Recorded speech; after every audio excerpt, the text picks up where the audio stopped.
자, 오늘 우리에게 주시는 하나님의 말씀 우리 먼저 함께 봉독하시겠습니다. 신약 성경 고린도 후서 5장 16절부터 21절까지의 말씀입니다. 고린도 후서 5장 16절부터 우리 21절까지의 말씀. 우리 다 찾으셨으면 아니면 제 뒤에 있는 우리 스크린 통해서 우리 한 목소리로, 우리 큰 목소리로 함께 봉독하시겠습니다. 시작. 그러므로 우리가 이제부터는 어떤 사람도 육신을 따라 알지 아니하노라. 비록 우리가 그리스도 육신을 따라 알았으나 이제부터는 그같이 알지 아니하노라. 그런즉 누구든지 그리스도 안에 있으면 새로운 피조물이라. 이전 것은 지나갔으니 보라 새 것이 되었도다. 모든 것이 하나님께로서 났으며 그가 그리스도로 말미암아 우리를 자기와 화목하게 하시고 또 우리에게 화목하게 하는 직분을 주셨으니 곧 하나님께서 그리스도 안에 계시사 세상을 자기와 화목하게 하시며 그들의 죄를 그들에게 돌리지 아니하시고 화목하게 하는 말씀을 우리에게 부탁하셨느니라. 그러므로 우리가 그리스도를 대신하여 사신이 되어 하나님이 우리를 통하여 너희를 권면하시는 것과 같이 그리스도를 대신하여 간청하노니 너희는 하나님과 화목하라. 하나님이 죄를 알지도 못하신 이를 우리를 대신하여 죄로 삼으신 것은 우리로 하여금 그 안에서 하나님의 의가 되게 하려 하심이라. 아멘. 아멘. 이사야서의 말씀을 제가 읽다가요, 얼마 전에 이사야서 1장 13절에서 이런 말씀을 읽었습니다. 헛된 재물을 다시 가져오지 말라. 분향은 내가 가증히 여기는 바요, 월삭과 안식일과 대회로 모이는 것도 그러하니 성회와 어울러 악을 행하는 것을 내가 견디지 못하겠노라. 여러분, 이 말씀 한 번쯤은 다 들어보셨을 거예요. 그 내용이 너무나도 분명하죠. 하나님 앞에 나오면서 하나님 앞에 제사를 드리면서 하나님을 예배하고 찬양하면서 악을 동시에 행하는 자들을 향해서 하나님께서 나는 그러한 것들을 가증히 여긴다. 내가 원하는 것 그것이 아니다. 내가 견디지 못한다. 이렇게 말씀하시는 그러한 말씀입니다. 그런데 이 말씀을 읽으면서 제 눈에 갑자기 월삭이라는 단어가 딱 들어온 거예요. 월삭, 안식일, 대회로 모이는 것. 이 안식일은 저희에게 익숙하잖아요. 하나님께서 세상을 창조하시고 6일 동안 창조하시고 7일째 되는 날 안식하심으로 하나님 안에서 우리가 참 쉼을 누릴 수 있고, 우리가 우리의 열심으로 살아가는 것이 아니라 하나님께서 우리에게 필요한 것을 채워주시고 우리의 수고를 통해 하나님께서는 우리가 이 땅에서 살아가야 할 때 필요한 것들을 채워주시고 허락하시는 하나님이십니다. 예, 저희가 안식일에 대해서는 너무나 잘 알고 있습니다. 대회로 모이는 것도요, 대회라는 이 표현이 좀 그래서 그렇지, 이 대회로 모인다라는 것은 절기나 어떠한 특별한 날이 아닌 특별한 이유로 모이는 것들을 의미하거든요. 그러니까 지금 우리가 열왕기 하의 말씀을 매일 같이 묵상하고 있는데, 솔로몬이 하나님을 위해 성전을 짓고 나서 성전을 봉헌하면서 사람들을 모아서 하나님 앞에 함께 예배를 드리죠. 그게 대회인 거예요. 느헤미야가 성벽을 재건하고 이런 것을 재건할 때 하나님의 말씀을 발견하고 나서 자기의 백성들을, 이스라엘 사람들을 모아서 그 말씀을 읽어주는 바로 그 장면, 이런 것들을 의미해요. 그런데 월삭이라는 것은 우리가 많이 들어보지 않았잖아요. 우리가 사용하지 않는 단어이죠. 영어 성경을 찾아보면 이 월삭이 뭐라고 번역되어 있냐면 New Moon, 새로운 달, 이렇게 번역이 되어 있습니다. 이 월삭이란 게 그래서 무엇이냐면 새로운 한 달을 시작하는, 그러니까 우리 주이시 사람들에게는 이제는, 요즘에는 이제 우리처럼 수학적으로 한 달의 시작을 계산하잖아요. 언제 시작했다, 언제 끝난다. 그런데 고대 유대력, 고대 유대의 달력에 의하면 한 달의 시작을 달을 보고 알았단 말이에요. 하늘을 보고 달을 보면 우리로 말하는 초승달이죠. 초승달이 바로 이 뉴문인 거예요. 초승달이 뜨면 새로운 한 달이 시작됨을 알고, 또 15일 정도 지나면 보름달이 뜨면 한 달의 중간까지, 그리고 또 15일 정도가 지나면 금음달이라는 게 뜨면서 고대, 그러니까 이 구약 성경의 때 그 고대 유대 달력은 다른 계산법이 아닌 하늘을 보고 한 달이 시작이 되는구나 라는 것을 알았죠. 그래서 이 월삭을 로시 호다시라고 이렇게 부르면서 이 한 달의 시작을 알리는 것, 근데 이게 언제부터 시작이 됐냐면요, 출애굽기 12장 1절과 2절에 가서 보시면 이런 말씀이 있어요. 여호와께서 애굽 땅에서 모세와 아론에게 일러 말씀하시되 이 달을 너희에게 달의 시작 곧 해의 첫 달이 되게 하고 라는 이러한 말씀이 있죠. 여러분, 지금 여기서 아직 애굽 땅에서 출애굽이 하기 전에 하나님께서 모세와 아론에게 이 유대력에 대한, 유대인의 달력에 대한 말씀을 하세요. 왜 출애굽하기 전에 출애굽을 앞두고 이런 말씀을 하셨나? 그동안 노예로 살면서 너네들이 얼마나 하고 싶은 것도 못하면서, 원하는 것도 못하면서, 뭐 취미생활도 못하면서, 마음껏 못하면서 그렇게 살았냐? 이제 내가 이런 시간의 개념을 너희들한테 줄 테니까 시간을 정말 절약하고 아껴 써서 그동안 못했던 것 마음껏 해라. 이런 의미에서 지금 하나님께서 이러한 시간의 개념을 주시는가? 여러분, 하나님은 알고 계시지요. 출애굽이 끝이 아님을, 출애굽 후에 어떠한 일들이 일어날 것이라는 것을 하나님은 다 알고 계시는 거예요. 출애굽과 광야 생활 동안에 이스라엘 백성들이 정말 수도 없이 실수하고 실패하고 낙심하고 넘어지고 또 넘어지고 또 실패하고 또 실수하고 또 낙심하고 하나님을 등지고 하나님을 떠나는 것을 반복하고 또 반복하다가 결국에는 어떻게 됩니까? 그들이 아닌 변하지 않는 하나님의 사랑과 신실하심 속에, 그 과정 속에서 그들이 우리는 하나님의 백성이구나라는 것을 깨달아 알게 되는 것이 바로 광야잖아요. 그러니까 하나님이 이런 시간적인 개념을 주고 너네들 마음대로 해라, 그동안 고생 많았다가 아니라 지금 이러한 시간적인 개념을, 한 달의 시작이 이렇게 시작됨을 말씀해 주시는 이유가 있다라는 거죠. 이 흐름 속에서 우리가 이해해야 된다라는 거예요. 아까도 말씀드린 것처럼 초승달이 뜨죠. 그러면 그 달을 본 사람이, 이 뉴문을 본 사람이 예루살렘에 그 소식을 전합니다. 뉴문이 떴습니다. 그렇게 되면 예루살렘에서는 종교 지도자들이 이것을 확인을 해요. 그리고 나서 새로운 한 달이 시작됨을 알리는데 가장 먼저 어떻게 알리냐면 양각 나팔이죠. 숫 양의 뿔, 여러분 한번 보셨을 거예요. 이렇게 길은데 이렇게 약간 꾸불꾸불한 이 숫 양의 뿔로 만든 나팔을 예루살렘에서 불어요. 그럼 예루살렘 안에 있는 사람들은 이 소리를 듣고 새로운 한 달이 시작이 됐구나 라는 것을 알게 되죠. 그리고 나서 아까 말씀드린 로시 호데시 셀러브레이션이 시작이 되는 거예요. 새로운 한 달이 시작됐습니다. 그런데 이때에 굉장히 특별한 임무, 책임을 맡은 사람들이 있는데요. 이 사람들은 어떤 사람이냐면 이 양뿔로 만든 나팔의 소리가 들려오면 자기가 있는 곳에서 가장 가까운 산 위에 올라가서 나뭇가지에 불을 붙여서 산봉우리에서 흔드는 거예요. 그러면 이 모습을 본 좀 더 떨어져 있는 동네에 있는 사람이 자기 근처에 있는 산 위에 올라가서 또 나뭇가지에 불을 붙여서 흔드는 거죠. 우리 한국으로 말하면 봉화 같은 개념이에요. 보면 올라가서 흔들고 또 떨어진 것을 보면서 흔드는 것. 여러분, 이게 왜 중요했냐면, 여러분 이 당시 이스라엘 백성들은요 디아스포라의 삶을 살았어요.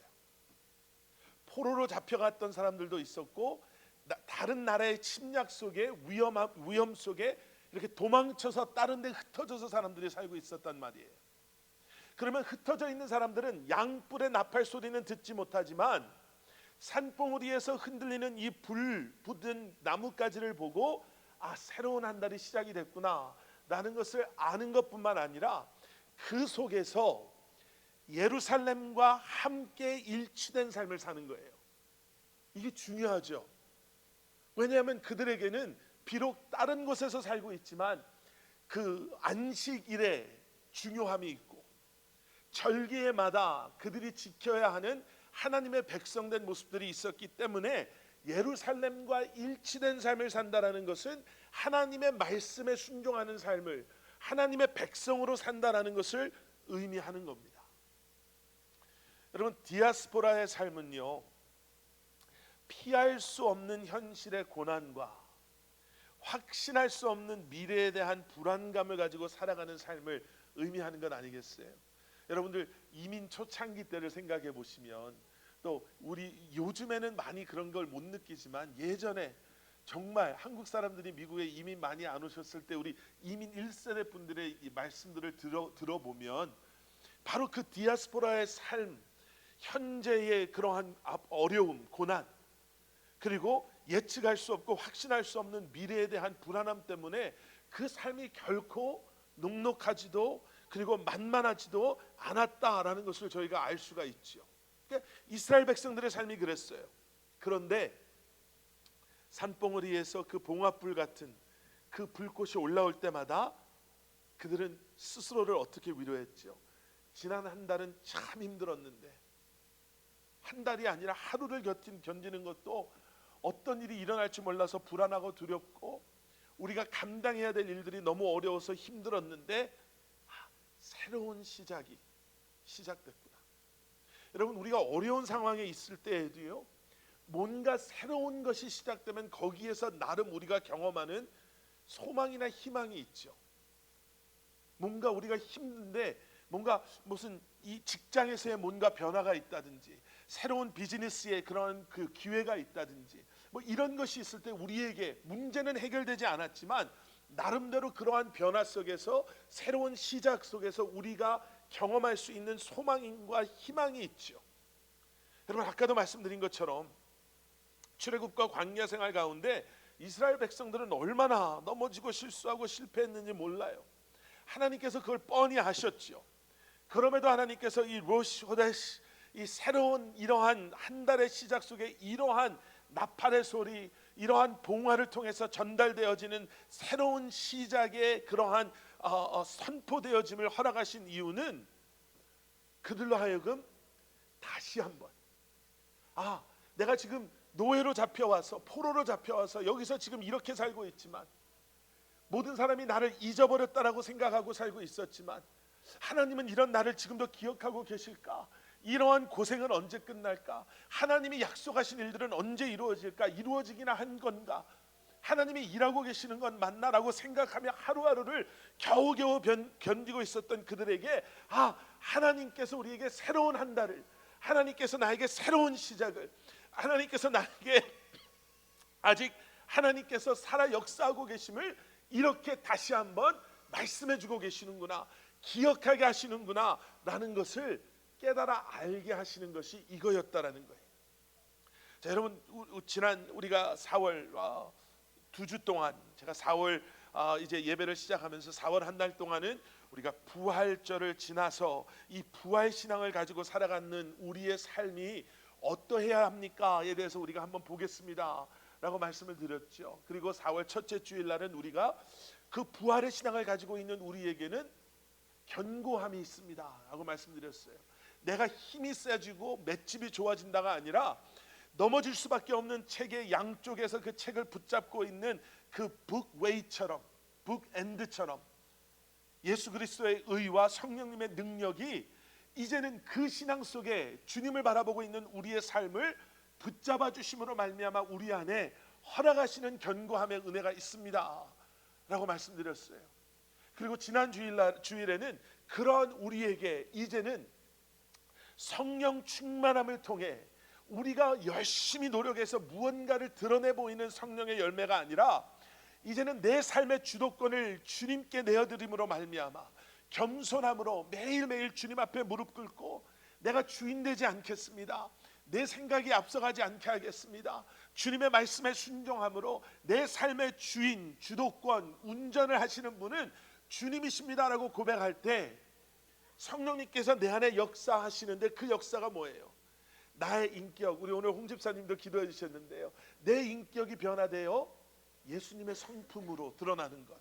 그러니까 성령의 열매는 내가 뭘 해서 이루어내는 것이 아니라 내가 겸손히 내 삶을 내어드림으로 말미암아 성령님께서 내 안에 주인 되어 주심으로 내가 내 힘으로 고칠 수 없었던 것, 내가 내 힘으로 버릴 수 없었던 것을 성령님께서 정화시켜 주시고 깨끗게 하여 주시고 잘라내 주심으로 말미암아 성령님의 은혜로 드러나는 예수님의 성품이 결국은 성령의 9가지 열매라는 거죠. 자, 오늘은 그러면 이 부활의 신앙을 가지고 있는 우리에게 주님께서 허락하시는 새로운 시작에 대해서 우리가 말씀을 좀 나누려고 합니다.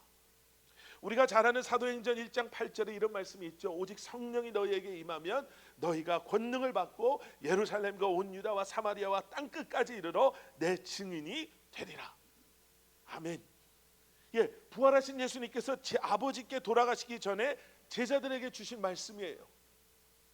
그리스도인의 목적 선언문과 같은, 우리의 미션 선언문과 같은 그러한 말씀이죠.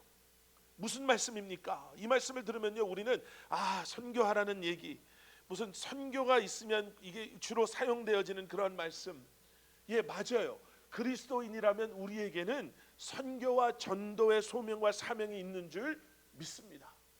오늘 일부 예배 끝나고도 제가 감히 우리 나이 많으신 우리 집사님들, 권사님들, 장로님한테 제가 그런 얘기했어요. 전도하셔야 돼요. 전도하셔야 돼요. 부흥 얘기만 하지 마시고 주변에 교회 안 다니는 사람이 얼마나 많습니까? 주변에 교회 다니다가 실망하고 낙심하고 이제 교회 안 다닌다는 분들이 얼마나 많아요. 우리가 전도해야 될 소명이, 사명이 우리에게 있습니다라고 말씀드렸는데요. 예, 이 말씀이 그 말씀이 맞아요. 그런데 좀 더 본질적으로 우리가 들어가면 이 말씀 속에는요, 무슨 말씀이 있냐면 더 이상 우리가 예전에 살던 대로 살아서는 안 됩니다라는 말씀이 이 안에 들어있는 거예요. 우리는 이 새로운 부활하신 예수님과의 시작, 새로운 삶을 부활하신 예수 그리스도의 능력으로 우리는 우리에게 주시는 소명과 사명을 감당하는 삶을 살아야 됩니다. 그래서 우리에게는 새로운 비전과 새로운 목표가 생길 수밖에 없습니다. 이 말씀을 통해서 우리에게 주시는 말씀이에요. 자, 잘 생각해 보세요. 부활의 신앙이 없으면 이 말씀이 부담으로밖에 안 다가와요. 안 그래도 교회에서 할 일 많은데 또 목사님은 전도하라 그러고 선교 가야 된다 그러고 이 말씀 하려고 하시는구나. 부활 신앙이 없으면 안 그래도 바쁜 우리의 삶에 뭐가 또 짐이 얹혀지는 그러한 부담감으로 이런 말씀이 와요. 그런데 부활 신앙이 있으면 달라진다니까요. 왜냐하면 부활 신앙은 어떤 신앙이냐면 나 죽으면 지옥 안 간다가 아니에요. 부활 신앙은 이제 내 삶의 관점이 달라지는 거예요. 그냥 이 땅에서 살다가 죽으면 끝나는 줄 알아서 이 땅에서 내가 어떻게 해서든지 잘 살아보려고 했던 관점이 예수 그리스도의 부활을 경험하고 그 부활의 신앙을 내가 소유하는 순간 내 눈이 세상 속에서 내가 살아가지만 내 눈은 하나님의 나라를 바라보는 거예요. 왜냐하면 언젠가, 지난주에도 말씀드렸죠, 이 몸은 소모품이라니까요. 이 땅의 모든 것은 소모품이에요. 결국 언젠가는 우리가 다 뒤로 해야 되는, 썩어 없어질 잠깐의 순간의 것인 거예요. 그런데 부활하신 예수 그리스도를 만나고 보니까 그동안 이 세상의 것이 나를 두렵게 하고 세상의 것 때문에 염려하고 세상의 것 때문에 숨어 있을 수밖에 없었던 예수님의 제자들이 이제 그 눈을 들어 하나님의 나라를 바라보기 시작하고 내가 소유해야 될 것은 이 땅의 것이 아닌 하나님의 나라인 것을 다시 한번 분명하게 깨달아 알게 되니 이 땅에서 살지만 하나님의 나라를 바라보는 관점 속에서 이 땅에서 살아가는 거예요. 그러니 무엇보다도 중요한 게 잃어버린 영혼이고요. 무엇보다도 중요한 게 아직 예수님을, 내가 만난 예수님을 아직까지 만나지 못한 우리 자녀들이 너무너무 마음에 걸리는 거예요. 이게 좀 약간 부끄러운 얘기가 될 수도 있는데 며칠 전에 제 아내랑 제가 저희 집 큰아이 일라이하고 전화하면서 이런 얘기를 했어요.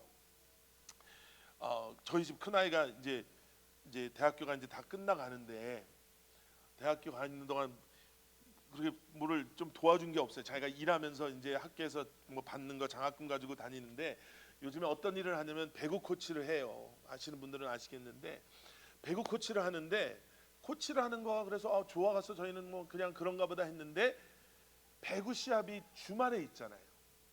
배구 토너먼트가 항상 금요일, 토요일, 주일이에요. 그러다 보니까 주일날 교회를 얘가 못 가게 되는 거예요. 그리고 이 친구는 어떻게 보면 좀 당연하게 내가 갈 수가 없어. 게임이 있는데 내가 어떻게 해. 그래서 정말 저희 아내랑 이렇게 저렇게 얘기하다가 얘기를 했어요. 코치를 그만했으면 좋겠다. 지금 그게 중요한 게 아니라 너에게 중요한 건 네가 정말 이렇게 하다가 정말 뭐 지금까지는 그래도 뭐 엄마 아빠 뭐 걱정하지 마, 내가 뭐 인터넷으로 뭐 예배를 드렸어 이러는데, 사실 엄마 아빠는 그것도 참 고맙지만 사실은 그게 온전한 그리스도인의 예배자로서의 모습은 아닌 것 같다. 우리가 다른 방법을 한번 찾아보자. 너가 그래서 주일날은 그렇게 코치한다고 그렇게 하는 것보다 교회를 가는 게 좋겠다라는 얘기를, 참 그걸 하고 나서 왜 우리가 이 얘기를 이렇게 어렵게 했지라는 것 때문에 그게 저희한테 부끄러운 부분이었어요. 이걸 왜 이렇게 어렵게 했지? 너무나 당연한 건데 왜 이걸 우리가 이렇게 어렵게 얘기를 했나라는 그런 것. 여러분, 우리에게는 전혀 다른 관점이 있잖아요.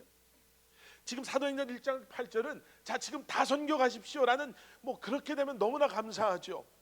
우리에게는 그러한 부르심도 있지만 이것을 통해서 우리가 먼저 근본적으로 우리 스스로에게 물어봐야 되는 것은, 그리스도인은 부활하신 예수 그리스도를 경험한 우리에게는, 다시 오실 주님을 기다리며 살아가는 우리에게는, 언젠가 영원히 거할 하나님의 나라를 소망하며 살아가는 우리에게는 이러한 하나님의 우리를 향한 기대와 부르심이 있음을, 그리고 이러한 관점을 가지고 살아가야 한다라는 거죠.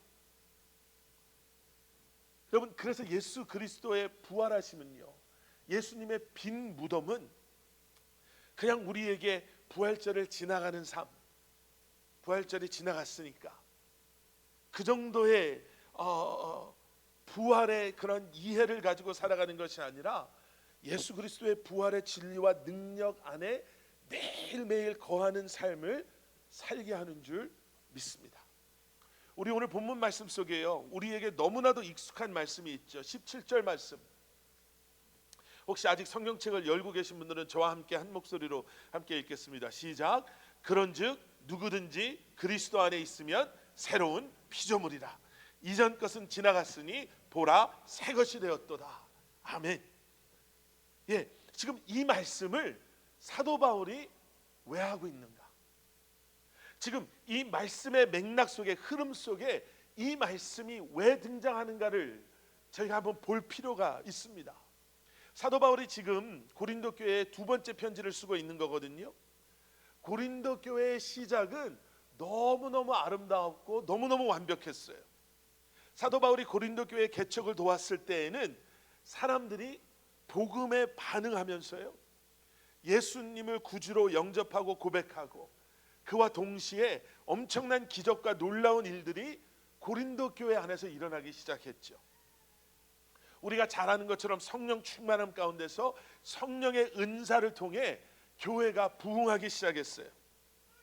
그런데 고린도전서의 말씀을 쭉 읽다 보면 시간이 지나면 지날수록 예수님을 향한 사랑이 식어가요. 어떤 일들이 일어나냐면요, 교회를 부흥하게 했던 그 은사들 때문에 사람들이 서로를 힘들어하기 시작하는 거예요. 교만음 속에 누가 더 영적인가 아닌가를 놓고 싸우기 시작하고요. 말씀을 계속해서 읽다 보면 교회가 파가 갈릴 정도로 성도들이 서로 다투기 시작하게 되는 것을 보게 됩니다. 고린도전서가 끝나고 고린도후서가 쓰여질 때까지 한 1년이라는 시간이 흐르거든요. 1년 동안 좀 나아졌나? 아니요. 고린도후서에 들어와서 보시면 사태가 어디까지 가냐면요, 사도 바울의 사도성을 놓고 사람들이 태클을 걸기 시작해요. 사도 바울의 권위를 인정하지 않는 일까지 일어나기 시작하는 거예요. 이런 상황 속에서 사도 바울이 말하는 게 뭐냐면, 오늘 본문 5장 16절에 이런 얘기를 해요. 그러므로, 이 그러므로라는 단어는 앞의 내용을 결론 짓는, 그 결론이 시작되는 걸 알리는 단어잖아요. 우리가 이제부터는 어떤 사람도 육신을 따라 알지 아니하노라, 육신을 따라 알지 아니하노라라는 이 표현이요, 이 표현을 다시 말하면 어떤 거냐면, 지금 예수 그리스도를 구주로 고백하고 살아가는 우리는 더 이상 세상대로 살아가면 안 된다. 세상의 가치관, 세상의 모습, 세상의 우선순위를 더 이상 따라가서는 안 됩니다. 지금 이 이야기를 하고 싶은 거예요. 그러니까 예수를 구주로 고백했다라고 얘기하면서 세상적인 생각 속에 아직도 옛날 것들, 옛 것을 놓치지 못하고 살아가는 사람, 여러분 지금 아까 그러므로라는 게 결론이 시작됨을 말한다고 말씀드렸잖아요. 이 앞의 내용에 어떤 뭐를 지금 결론 짓고 있는가 앞으로 한번 잠깐 가보겠습니다. 4장 16절에서 5장 1절까지의 말씀을 보면요, 사도 바울이 상반되는 두 가지의 개념을 비교하는 그 말씀이 나와요. 4장 16절, 그러므로 우리가 낙심하지 아니하노니 우리의 겉사람은 낡아지나 우리의 속사람은 날로 새로워지도다. 상반되는 두 가지 표현이 등장하죠. 겉사람, 낡아질 수밖에 없는 겉사람, 날로 새로워지는 속사람. 17절 말씀, 우리가 잠시 받는 환난에 경한 것이 지극히 크고 영원한 영광에 중한 것을 우리에게 이루게 함이니. 잠시 받는 환난, 영원한 영광. 18절 말씀, 우리가 주목하는 것은 보이는 것이 아니요 보이지 않는 것이니 보이는 것은 잠깐이요 보이지 않는 것은 영원함이라. 잠깐 보이는 것, 영원한 보이지 않는 것. 5장 1절, 만일 땅에 있는 우리의 장막집이 무너지면 하나님께서 지으신 집 곧 손으로 지은 것이 아니요 하늘에 있는 영원한 집이 우리에게 있는 줄 아느니라. 손으로 지은 무너질 수밖에 없는 세상의 장막집, 하나님께서 지으신 영원한 집. 그러니까 지금 사도 바울이 고린도 교회 성도들에게 계속해서 말하는 거예요. 보이십니까? 왜 낡아지는 겉사람에 묶여서 잠시 받는 환난을 두려워하며 눈에 보인다고 그것이 전부인 것처럼 생각하면서 무너져버릴 수밖에 없는 장막집을 짓느라고 그렇게 서로를 힘들게 하고 힘들어하고 이렇게 시간을 낭비하며 살아가고 있습니까? 우리를 날로 새롭게 하는 우리의 속사람, 영원한 영광이 우리를 기다리고 있음을 보이지 않지만 우리가 분명히 알고 있는 영원한 것들, 하나님의 영원한 집을 바라보며 살아가는 것이 부활하신 예수 그리스도를 만난 우리가 살아야 하는 삶의 모습, 새로운 삶입니다 라고 이야기하고 있어요. 그러면서 5장 5절에서 뭐라고 말하냐면 곧 이것을 우리에게 이루게 하시고 보증으로 성령을 우리에게 주신 이는 하나님이시라. 여러분, 성령님을 우리에게 주신 이유가 성령님을 우리에게 보증으로 주셨대요. 어떻게 해요? 아직도 눈에 보이는 게 전부인 것 같고 내 손으로 이루는 것이 내 것인 것 같고 아직도 겉사람, 내 보여지는 것 때문에 애쓰고 힘들어 사는 사람들에게 성령님을 우리에게 보증으로 주신 하나님께서 약속하신 속사람, 영원한 영광, 보이지 않는 것을 통해 우리에게 허락하시는 영광, 하나님께서 우리에게 약속하신 영원한 집, 이 모든 것을 이루실 것을 왜 믿지, 왜 신뢰하지 못합니까? 지금 이 이야기를 하는 거예요. 그래서 여러분 생각해 보세요. 유혹을 우리가 받잖아요. 유혹이 참 여러 가지 모습으로 하나님의 사람들을 힘들게 해요. 그런데 그 유혹들이 뭐 이거건 저거건 그 유혹들을 잘 생각해 보면 유혹의 목적은 딱 하나예요. 유혹의 목적은 뭐냐면 새로운 삶을 살아가는 우리로 하여금 옛것에 매여 있게 하는 게 유혹의 목적이에요. 이미 내가 가지고 있었던 모든 것, 하나님의 영광을 가리우는 모든 것, 이 모든 것을 예수님께서 십자가에 죽으시고 부활하심으로 이 모든 것으로부터 우리를 자유케 하셨음에도 불구하고 유혹은 뭐예요? 자꾸 옛날로 돌아가는 것, 옛날 생각, 옛날의 취향, 옛날의 언어, 옛날의 행동, 옛날에 가졌던 불안함과 두려운 마음. 여러분, 그래서 17절에서 뭐라고 이 흐름 속에서 사도 바울이 뭐라고 말하냐면 그런즉 누구든지 그리스도 안에 있으면 새로운 피조물이라. 이전 것은 지나갔으니 보라 새 것이 되었다. 이렇게 말씀하고 계시는 거예요. 두 가지죠. 예수님의 부활의 신앙을 소유한 우리가 새로운 시작을 한 우리가 기억해야 되는 것 두 가지가 있어요. 하나는 뭐냐면 이전 것은 지나갔습니다. 제가 이 말씀을 보면서 머리에 어떤 그림이 딱 떠올랐냐면 여러분 레킹 볼이라는 거 아시죠?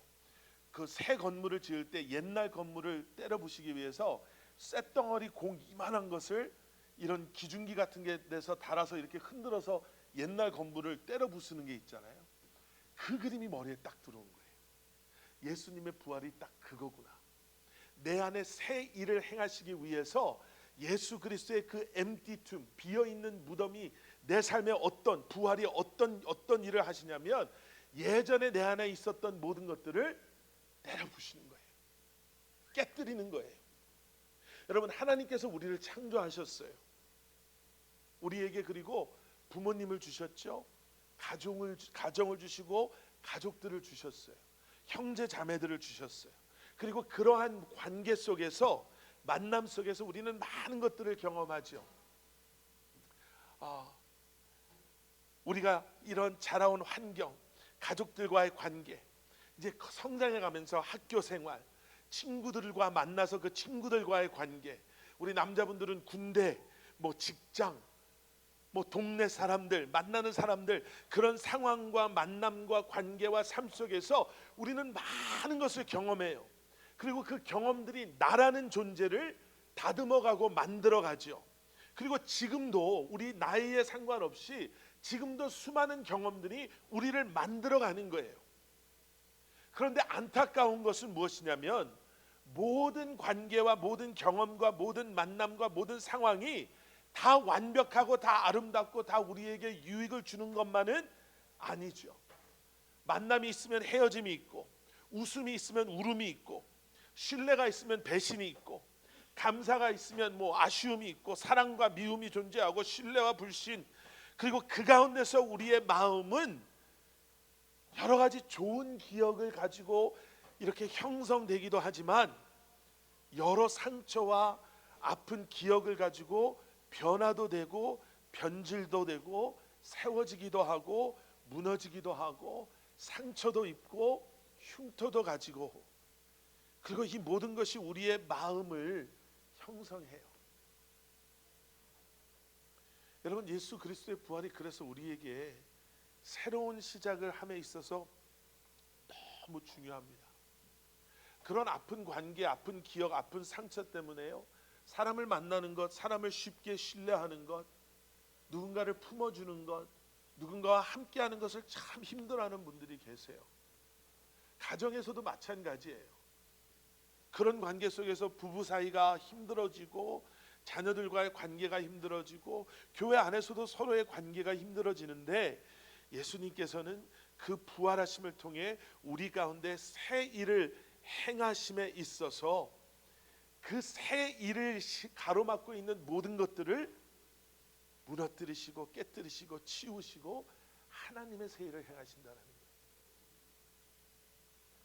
여러분, 그래서 우리가 해결할 수 없는 어렵고 힘든 일들을요, 주님께 맡기시는 연습을 하셔야 돼요.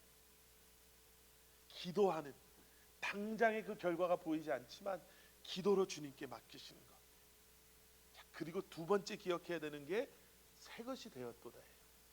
새 것이 될 수 있다. 미래에 대해서 미래형으로 얘기하시는 것이 아니라 어쩌면 미래에 대한 것을 확신을 가진 현재형으로 말씀하세요. 너네들이 잘하면 새 것이 될 수도 있을지 몰라가 아니라, 여러분, 예수 그리스도의 부활은 근본적인 새로운 시작을 의미하는 줄 믿습니다. 예전에도 한번 말씀드렸는데요, 예수님의 십자가와 부활하심은 우리를 좀 더 나은 사람 되게 하시는 것이 아니에요. 여러분, 신앙생활에서 우리가 내가 옛날보다 조금 더 나아진 것 같다, 뭐 요즘에 교회 가면 좀 더 그냥 뭐 부딪힘 없이 뭐 말씀도 그냥 뭐 잘 들어오는 것 같고, 뭐 이 정도를 위한 것이 아니다라는 거예요. 윤리적으로 도덕적으로 세상 사람들보다 조금 더 높은 기준의 삶을 살게 하시기 위함이 아니다라는 거예요. 예수님의 부활하심은 우리로 하여금 근본적으로 새로운 하나님의 자녀들로 새롭게 태어나게 하시는 것인 줄 믿습니다. 그래서 여러분, 계속되어지는 18, 19, 20절 말씀, 우리가 이 말씀을 보면요, 반복적으로 등장하는 표현이 있어요. 18절 말씀, 모든 것이 하나님께로서 났으며 그가 그리스도로 말미암아 우리를 자기와 화목하게 하시고 또 우리에게 화목하게 하는 직분을 주셨으니, 19절 말씀, 곧 하나님께서 그리스도 안에 계시사 세상을 자기와 화목하게 하시며 그들의 죄를 그들에게 돌리지 아니하시고 화목하게 하는 말씀을 우리에게 부탁하셨느니라. 20절 말씀, 그러므로 우리가 그리스도를 대신하여 사신이 되어 하나님이 우리를 통하여 너희를 권면하시는 것 같이 그리스도를 대신하여 간청하노니 너희는 하나님과 화목하라. 여러분, 여기 화목이라는 단어에 동그라미는 좀 쳐셔도 좋을 것 같아요. 이 부활이 우리를 새 것 되게 했는데, 이 새 것이 뭐를 의미하냐면 그동안 하나님과 깨어져 있었던 관계가 회복되어진 게 화목인 거예요. 그런데 거기서 끝나는 것이 아니라 이제는 화목하게 하는 직분을 우리에게 주셨으니, 그렇죠? 그리스도를 대신하여 사신이 되어 하나님이 우리를 통하여 너희를 권면하시는 것 같이 그리스도를 대신하여 간청하노니 너희는 하나님과 화목하라. 하나님과 화목함의 이 목적이 뭐라고요? 이제는 그 화목함을 통해서 하나님과 화목하지 못한 관계에 있는 사람들을 하나님과 화목한 관계로 인도하라는 거예요. 여러분, 이것이 새 것이 되었음을 의미하는 말씀인 줄 믿습니다. 그러면서 21절이 이렇게 마무리가 돼요. 하나님이 죄를 알지도 못하신 이를 우리를 대신하여 죄로 삼으신 것은 우리로 하여금 그 안에서 하나님의 의가 되게 하려 하심이라. 여러분, 내가 의롭다를 자랑하는 게 아니라요, 나의 의로움은 결국 누구의 의로움 때문입니까? 그리스도, 예수 그리스도의 의로움 때문 아니겠어요? 여러분, 부활신앙을 가졌다는 건 이거예요. 나는 의롭지 않은데 예수님의 의로움이 나를 의롭게 하셨고, 예수 그리스도의 의로움이 이제는 나로 하여금 하나님과 화목한 관계 속에서 화목을 가지고 오는 그 부르심 가운데 살아가는 사람 되게 하셨습니다. 여러분, 하나님께서 우리 안에 새 일을 행하신 줄 믿습니다. 새 것이 되었습니다. 새 것이 될 것입니다가 아니에요. 새 것이 되었어요. 그런데 아직 익숙하지 않아서 넘어지고 쓰러질 수 있어요. 그래서 로쇼데시의 나팔이 불리는 거예요. 그래서 예수 그리스도의 비어있는 무덤이 끊임없이 오늘도 우리에게 선포하고 있는 거예요. 그래서 오늘도 이 예배가 그 산봉우리에서 흔들림을 흔드는 그 나뭇가지에 붙은 불이 되는 거예요. 새로운 또 한 주간이 시작이 됩니다. 말씀으로 시작하는 한 주간, 예배로 시작하는 한 주간, 지난 한 주간에 참 넘어지느라고 힘드시고 얼마나 마음 아프셨습니까? 그런데 주님께서 그런 우리를 다시 이 예배 자리에 부르셔서 예배하며 지금도 우리를 사랑하시는 하나님의 임재하심 속에 실패자로 한 주간을 시작하는 것이 아니라 예배자로 한 주간을 시작하게 하시고, 옛날의 사람으로 한 주간을, 겉사람으로 한 주간을 시작하게 하시는 것이 아니라 속사람으로 하나님의 자녀로 한 주간을 시작하게 하시는 것, 여러분, 부활신앙이 우리에게 주는 은혜인 줄 믿습니다. 이렇게 기도하시겠습니다. 사랑의 아버지 하나님, 우리 사랑하는 성도님들 한 분 한 분에게 다시 한번 그 로쇼데시의 나팔 소리를 듣게 하여 주시고, 그 산봉우리에서 흔드는 그 불붙은 나무가지를 보게 하시며, 예수 그리스도의 비어있는 무덤을 보게 하시고 부활하신 예수 그리스도를 만나게 하여 주시옵소서. 그래서 이전 것들은 잊게 하시고 이미 우리 안에 새 일을 행하신, 새 것이 되게 하신 주님을 바라보며 주님과 동행하는 삶을 살아가는 우리 사랑하는 성도님들 한 분 한 분 되게 하여 주시옵소서. 감사드리오며 이 모든 말씀 예수 그리스도 이름 받들어 간절히 기도드렸사옵나이다. 아멘. 아멘. 우리 이 시간 다 자리에서 일어나셔서 우리 함께 부르셨던 찬양, 주가 일하시네. 예, 주님께서 일하십니다. 주님께서 우리 안에서 지금도 일하시고 계심을 기억하면서 함께 고백하고 찬양하고 오늘 예배 마치도록 하겠습니다.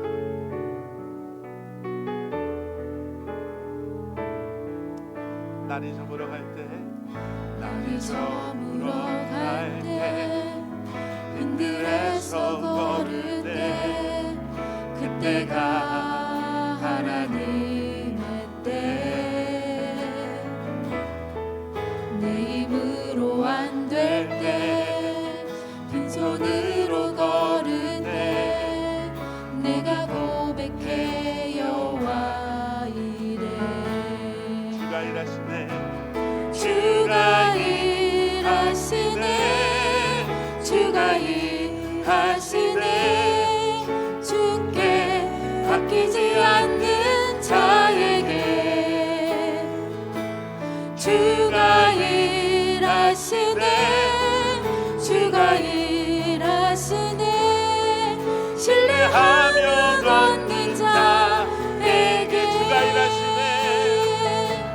주가 일하시네 주가 일하시네 주께 아끼지 않는 자에게 주가 일하시네 주가 일하시네 신뢰하며 걷는 자에게 마지막으로 한번 주가 일하시네 주가 일하시네 주께 아끼지 않는 자에게 아멘.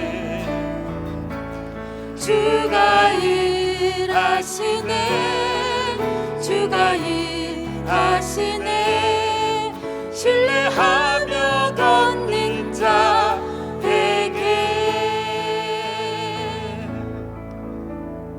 이제는 우리 주 예수 그리스도의 십자가의 은혜와 하나님 아버지의 무한하신 사랑과 성령님의 감화 감동 살아 역사하심이 오늘도 주신 말씀을 아멘으로 받고 또 그 말씀을 붙잡고 내 안에 이미 새 일을 행하시고 시작하신 주님을 바라보며 이전의 것들은 잊고 주님이 행하실 새 일을 기대하며 세상을 향해 나아가는 사랑하는 성도님들 한 분 한 분의 삶 가운데 그들의 가정과 기업과 주님의 몸된 교회 위에 이제로부터 영원토록 함께 하시길 간절히 축원하옵나이다. 아멘.